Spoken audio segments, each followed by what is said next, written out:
obsessions over you. Hey, Dan here with 3D Auto Repair. Today we're looking at a 2012 F150 that came in for an oil change. While we had it up on the rack changing the oil, we do tend to look around underneath and just do a visual inspection to make sure there's nothing that seems like it's really out of the ordinary, or maybe there's something that shows up that needs some attention, like this particular vehicle did. While looking at the lower control arms, we noticed that there was some pretty big rust holes in the bottom of the control arm, which would definitely limit the integrity of that part to do its job. It would weaken the part significantly.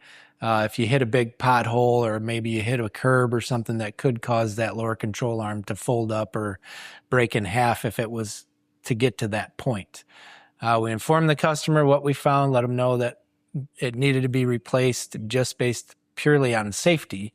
They were like, absolutely, go ahead and get that done. So we got parts ordered, got it all repaired, put the new lower control arms in, gave it an alignment, took it for a drive. Everything seemed to be just perfect. Customer was really happy that we had taken a little bit extra time while we had it in for an oil change to make sure we had looked over anything that could be a safety concern. So when you're looking for a place to get your oil change, I know it's easy to swing into those quick lube places because they can get you in and out. But the reality is at 3D Auto Repair, we can be pretty competitive on oil change prices, and you're getting someone that's going to take that extra time to look your vehicle over and make sure there's nothing that needs to be replaced as a safety concern.